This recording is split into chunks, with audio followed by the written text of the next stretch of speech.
সব ব্যাপারে আপনার নাক গলাতে হয়। কিছু না,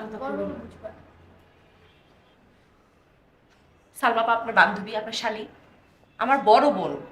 না এসব ফাইজলামি করবেন আপনি আমার সাথে? আচ্ছা বিয়েতে কি পরবেন, শাড়ি নাকি লেহেঙ্গা? লেহেঙ্গা। কোন কালার? রেড। আপনি কি পরবেন? আপনি লেহেঙ্গা পরলে আমি কি লুঙ্গি পরবো? আমার শেরওয়ানি পরতে হবে। এই কথাটা আপনার বলার কি দরকার ছিল? সব কথা আপনার পেঁচাতে হয় না। স্ট্রেট যদি বলতেন যে না আমি শেরওয়ানি পরবো, লুঙ্গির কথা বলার কি দরকার ছিল? সব কিছুতে আপনার বেশি বেশি। আপনার জন্য। আর বাকি জায়গায় আপনি জায়গায় ঠিকঠাক। এটা তো আপনার চেঞ্জ করা উচিত। তো সেটা কি আমার দায়িত্ব? সেটা কার দায়িত্ব? আপনার দায়িত্ব। না আমার কেন দায়িত্ব হবে? আমার দায়িত্বটা কি? আপনি চেঞ্জ করেন। আমাকে চেঞ্জ করা? আপনার আমার দায়িত্ব। হ্যাঁ। আপনি এখানে ডেকে না আপনাকে বোঝাতে চাওয়াটা আমার ভুল ছিল। La la la la la la la la la la la অনেক সুন্দর বানাবে। কোয়েল ভাইয়ের সাথেও তোকে বানাবে। তোরও চমকের সাথে বানাবে। আমরা যদি কস আমিও পাঠাই দিতেছি। থাকবো না আমি বাসায়। বেশি কি করে লাইক করবেন না? আচ্ছা একদম ক্যারেক্টার ওয়াইজ। ন্যাচারাল জায়গা থাকে। আচ্ছা ঠিক আছে। নাকটা আপা আমি কিন্তু আপনার দুটো নাটক দেখছি বুঝছেন, তাই? খুব ভালো করছেন কিন্তু আপনি। তাই? আপনি নতুন করে খুব ভালো করতেছেন কিন্তু। Thank you. ওয়েলকাম। আমির ভাই কতক্ষণ লাগবে আর? আমার এই তো শেষের দিকে 5 মিনিট লাগবে। আচ্ছা আপু, আমরা এই 6 নাম্বার সিকোয়েন্সটা করব, আপনি একটু দেখে নেন। এর কন্টিনিউটি আছে? কন্টিনিউটি না, এটা কন্টিনিউটি নিউ সিকোয়েন্স। তাও একটু ভালো করে শুনো, আগেরবার কন্টিনিউটি নিয়ে ঝামেলা হয়েছে। না না সমস্যা হবে না। ড্রেস কিন্তু মানে একটা পছন্দ হ্যাঁ দেখেন। এটাই ঠিক আছে। আমি ওকে আবু একটু পর আমি ডাকতে আসতেছি। ফ্রেশ তো না? হ্যাঁ ওকে।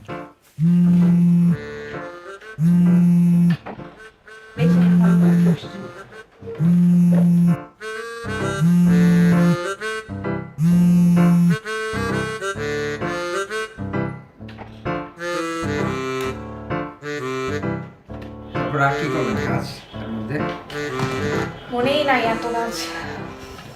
মনে নেই। মানুষের সৃষ্টিশীল সকল কাজই তার সংস্কৃতি। সমাজ ও অঞ্চল ভেদে সংস্কৃতির রূপ ভিন্ন হয়ে থাকে। বাংলাদেশের মানুষ ও সমাজে রয়েছে নিজস্ব সংস্কৃতি। এই দেশের সংস্কৃতি কিন্তু এক জায়গায় থেমে নেই। পরিবেশ পরিস্থিতি ও যুগের সাথে তাল মিলিয়ে নিজেদের প্রয়োজন মেটাতে আমাদের সংস্কৃতিরও পরিবর্তন ঘটছে। কিরে মা, পড়াশোনা করতেছিস? হ্যাঁ, বাহ, ভেরি গুড। পড়াতেছিস কিনা? আঙ্কেল। বাহ বাহ বাহ, অনেক গুণে গুণান্বিত। হ্যাঁ, আঙ্কেল প্লাস টিচার, খুবই ভালো। পড়ো পড়ো পড়ো পড়ো। ও কি ঘুমায় নাকি? পড়তে আমি তো পড়তে গিয়েছিলাম, তুমি তো পড়াতেই পারো। না, হইছে কি নে ভাই, আপনি কর। বলে আমার মনে বোঝে না, আমি পাস করছি কি আজকে নাকি? সে কবে পাস করছি, রিভাইজের ভিতর থাকা লাগে তো কোনো সমস্যা নাই। পড়াশোনা নিয়ে কোনো ছোট বড় নাই। ভাইয়ের কাছ থেকে দরকার নতুন করে আবার আমি আবার রিভাইজ দেবো, সমস্যা কি? বোকা। আচ্ছা আল্লাহ কোলে তো ঘুমাই গেছে। শোয়া দে শোয়া দে। আমি যাবো না, আমি বন্ধুদের সাথে থাকবো। তার মানে ঘুমায় নাই। আচ্ছা ভালো কথা, আপনি রাতে কিন্তু রাতে খেয়ে যাবেন। হ্যাঁ আরে না, আমি এখন চা খাবো, আমি খেয়ে যাবো। চা খাবেন, রান্না হচ্ছে, আম্মা বলছে অবশ্যই আপনার রাতে খেয়ে যাবেন। পাগল নাকি? আর শোনেন ঘুমটা কি করে তুলে আমি নিয়ে শোয়াই দিই। আপনি তো নিয়ে যাও, নিয়ে যাও। সিস্টেম বেড়ে গেল। চাটা এখন দিলি তো ভাত খেয়ে ফেলবেন না। যাই। না না, ভাতও খাবেন, আবার আজকে থাকবেন আজকে। পড়ো মা পড়ো। সংস্কৃতির ক্ষেত্রে কাঙ্ক্ষিত বা ইতিবাচক চমৎকার। পরিবর্তনই উন্নয়ন। সংস্কৃত এক প্রজন্ম হতে অন্য প্রজন্মে হস্তান্তরিত হয়। দেখছো এই একের ভিতরে প্রক্রিয়া তুমি হস্তান্তরিত হলে আঙ্কেল প্লাস টিচার আমার উপকার হয়েছে। কিছু বলতে কপাল খুলছে তো দেখতে তো। ওইটাই ভালো হয়েছে। আর আমিও চিন্তা করছি, আমি তো পাস করছি মেলা আগে, আমি ওনার কাছ থেকে একটু রিভাইস নেবো। স্টুডেন্ট ভালো। আগে কালামুলিকে আমার চাকরি দিয়ে না, পরে তোর কথা, তুই একবারে কথা বল। কিন্তু আমি যে চাপা মেরে দিছি ও যে ম্যাট্রিক পাস করছে তো পাস করে নাই, তাহলে তো সার্টিফিকেটে ঝামেলা আছে না। আরে বিয়ে হয়ে গেলে সার্টিফিকেট কোনো সমস্যা না। কথা কম কর। তোর কথা আমার শুনতে ভালো লাগে। ইস, কি সুন্দর করে পড়াইতেছে এলি। হ্যাঁ, আগে পরে কি আমার মাস্টার ছিল না? এই চুপ কর। ভাব আছে, সেই ভাব, ব্যাগ বিরাস। এই চমক, হস্তান্তরিত হয়। এই প্রক্রিয়া হস্তান্তরিত হতে হতে সংস্কৃতের মধ্যে কিছু কিছু পরিবর্তন ঘটে, আবার অন্য সংস্কৃতির স্পর্শে এসেও সংস্কৃতি তার রূপ বদল করে। একে সাংস্কৃতিক পরিবর্তন বা সাংস্কৃতিক পরিবর্তন বলে। হ্যাঁ, তো আনন্দ লাগবে এটা।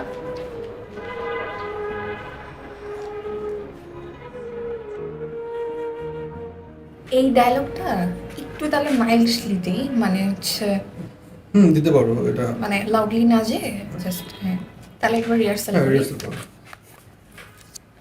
এটা তুমি কি করলে? এটা তো আমি তোমাকে করতে বলিনি। কি হলো, উত্তর দিচ্ছ না?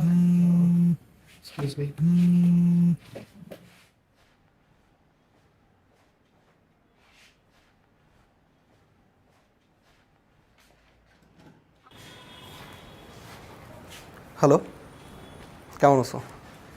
হ্যাঁ, আমি ভালো আছি। আচ্ছা শোনো, আমি তো শুটিংয়ে, আমি বাসায় যেয়ে তোমাকে রাত্রে ফোন দিই। হ্যাঁ, লাঞ্চ করছি। তুমি করছো? আচ্ছা। না, তুমি তো লাঞ্চ করো নাই। কার সাথে কথা বলছিস তুমি? মানে একটা পার্সোনাল কল আসছিল। কিসের পার্সোনাল কল যেটা মেকআপ রুমে বলা যায় না, বাইরে এসে বলতে হয়? দেখো, একটা মানুষের পার্সোনাল কল আসতেই পারে, আর মেকআপ রুমে সব কথা বলা যায় না। পার্সোনাল আমাকে দেখতে হবে, সে পার্সোনালটা কি? এগুলোর মানে কি? যা, তুই আমার সাথে আর জীবনেও কন্ট্যাক্ট করবি না। আচ্ছা ঝুমুর, একটু বোঝার চেষ্টা করো ঝুমুর।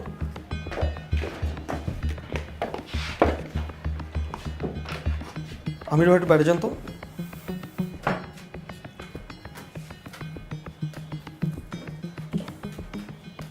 ঝুমুর, তুমি আমাকে একটু বোঝার চেষ্টা করো। প্লিজ, এটা শুটিং হাউস, আমরা পরে কথা বলি। আমি জানি এটা শুটিং হাউস, আমি তো ওরকম কিছু করি না, আমাকে কথাটা বলতে দাও। প্লিজ, আমি extremely আসলে তোমার sorry. না চরিত্রের সমস্যা আছে। তুমি এর আগেও অনেক নায়িকার সাথে এরকম চিট করছো, আমি শুনছি।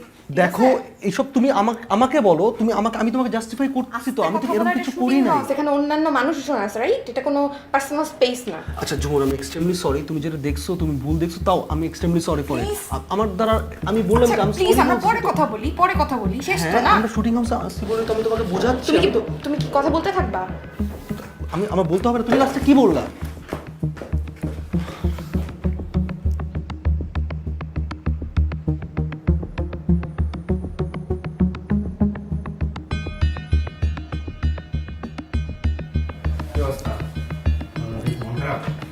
ভাই, কি সমস্যা কি বুঝলাম না। আপনাকে আমি বলছি না বাইরে যেতে, আপনি এখানে আসছেন কেন?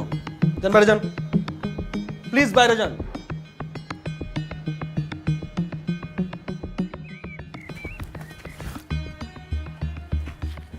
এই কত দেবো তোমার? এই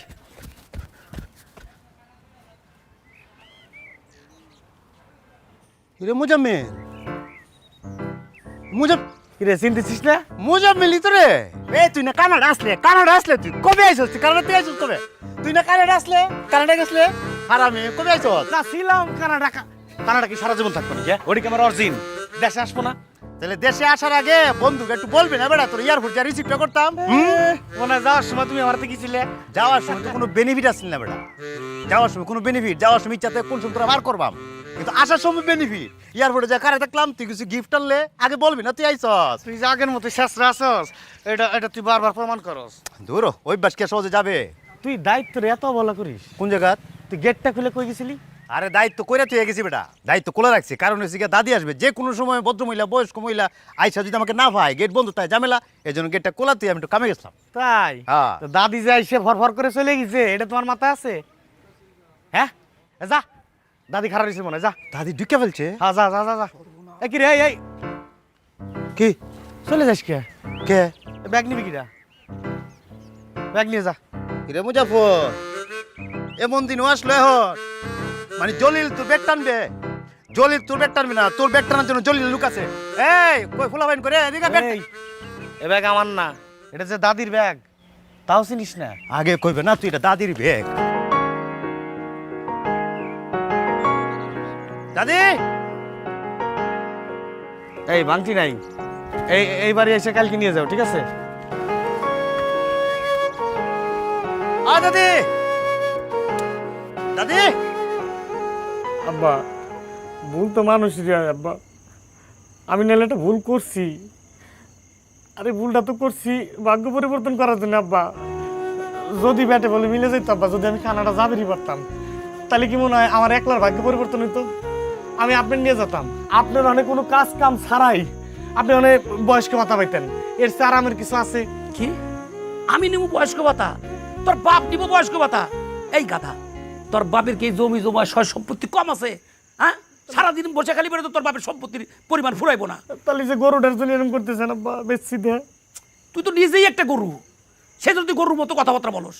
এই তুই যে বাংলাদেশে থাইকা দিনের পর দিন আমাকে ফোন দিছিস, মনে করিস আমি সব বুঝি নাই? আর ওই শেফালি ভাবি সবই আমাকে বলছে, কিন্তু আমি তোকে একদিনও বুঝবার দিই নাই যে তুই বাংলাদেশ থেকে ফোন করছস। আব্বা, আব্বা একটা জিনিস বুঝছি আব্বা, যে মুরব্বিকের কথা না শুনলে যা হয় আমার জীবনে তাই হয়েছে। আমি আর এরকম ভুল আর কোনোদিন করবো না আব্বা, এই শেষ। এখন মনে হচ্ছে যে গরুটা বেশি এই কানাডা মানাটার চিন্তা করাই আমার ভুল হয়েছে।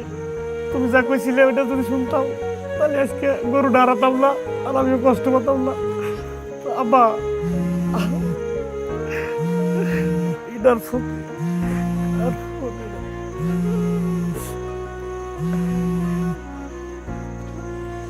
চমকের ফোন আমার কাছে। আব্বা, আব্বা তুমি কম মাফ করে দিছো আব্বা। ঠিক আছে, তোকে আমি মাফ করবো তুই বাড়ি এক শর্তে। কালকে তুই খেতে যাবি, যে খেতের কাম করবি, খেতে সব ফসল ওলাবি, আমার সাথে কাম করবি, বুঝছো জিনিসটা? আচ্ছা আব্বা, আচ্ছা। যা, তোকে আমি মাফ করে দিলাম, যা। উফ, আল্লাহ,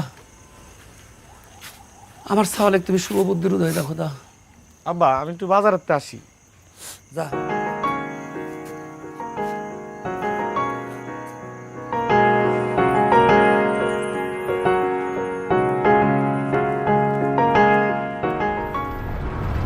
বান্ধবী ঘুমাইয়ে গেলে ব্যাপুর বাড়িতে যাইতেছ?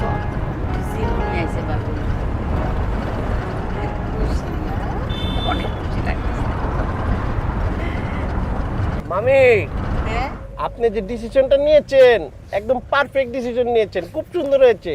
আমার যে কি যে আনন্দ লাগছে আমি আপনাকে বলে বুঝাতে পারবো না। এই যে আপনি রুমা আপার বিবাহ ঢাকায় না করিয়ে গ্রামে করাচ্ছেন, এর জন্য আপনাকে অনেক ধন্যবাদ। আসলে আম্মা, তুমি যে রুমার বিয়ের অনুষ্ঠানটা ঢাকায় না করে বাড়িতে করার সিদ্ধান্ত নিচ্ছ, খুব ভালো একটা ডিসিশন। ওমা, আমার সবচেয়ে বড় বেঈমান বান্ধবী এই ডিসিশন নিচ্ছে, তার এই ডিসিশন আমি ফেলবো? হ্যাঁ, আমার বান্ধবীর মূল্য নাই? হ্যাঁ, আশা কথাই বাবু, এই যে ভাই মরণের পরে আমরা কত আর তো যাওয়া হয়েছে না কোনো এক লগে, এই যে পরে কতদিন পরে এক লগে যাইতেছে, কি যে আনন্দ লাগতেছে, খালি আমার ভাইটার কথা মনে পড়তেছে। রুমা আপা, তুমি কি ঘুমাচ্ছ? মানে আমি বলতে চাচ্ছি, তোমার যে লক হয়েছে, মানে বিবাহ হচ্ছে, তোমার অনুভূতিটা কি? চমক, আমার অনুভূতি খুবই খারাপ। তুমি যদি আরেকটা কথা বলো আমি তোমাকে ফালাই দেবো গাড়ি থেকে। আর চমক ভাই, তোমার কি কোনো কমন সেন্স নাই? হ্যাঁ, কোথায় কি করতে হবে জানো না? এখানে কমন সেন্সের কি আছে? রুমা আপা বড় হয়েছে, আমরাও বড় হয়েছি। চমক, তুমি বড়ই হয়েছো, শুধু হাতে পায়ে বড় হয়েছো, বুদ্ধিটা বড় হয়নি। কলির বুদ্ধি হচ্ছে বেশি আছে। তোর বুদ্ধিটা একটু দাও আমাকে। তোদের এই চিৎকার চেঁচামেচির মধ্যে আমি খুব ভালো সিদ্ধান্ত নিয়েছি, যেটা জানিস, সেটা হচ্ছে আম্মাকে আগে ভাগে পাঠিয়ে দেয়া। একে তো নন এসি গাড়ি, আম্মা খুব কষ্ট পেত, আম্মাকে খুব আরামে পাঠিয়েছি, আলহামদুলিল্লাহ। নন এসি গাড়ির দোষ তো চমকের আম্মা, ওকে তো আমরা বলছিলাম একটা এসি গাড়ি ঠিক করতে। ওই যে হাতে পায়ে বড় হয়েছে, মাথায় বুদ্ধি নাই, নন এসি গাড়ি ঠিক করে রাখছে। বাচ্চাগুলো গরমের মধ্যে কষ্ট করতেছে, সবার কি কষ্ট হইতেছে যাইতে। এর চেয়ে আমাদের শুটিং এর গাড়ি ভালো আছে জানিস। কি হতো চমক, আর 1000 টাকা বেশি লাগতো একটা এসি গাড়ি ঠিক করতে। কেন তুমি এসি গাড়ি ঠিক করো নাই? আর এসি গাড়ি তো পাইছে না, আমি আর তো আরো এসি গাড়ি না পায়া ভালোই হয়েছে। এই যে কি সুন্দর বাতাসটা পাইতাছি, এসি গাড়িতে আমার আর দম পড়তো না। বাতাসে তোমার খালি ঘুমাইতেছে। ও আর টেহাটা বাঁচলো না, 1000 টাকা কি কম নাকি? আচ্ছা ঠিক আছে, খুব 1000 টাকা অনেক টাকা, ওই টাকা দিয়ে তুমি আর তোমার ছেলে যায় জিলাপি কিনা খায়।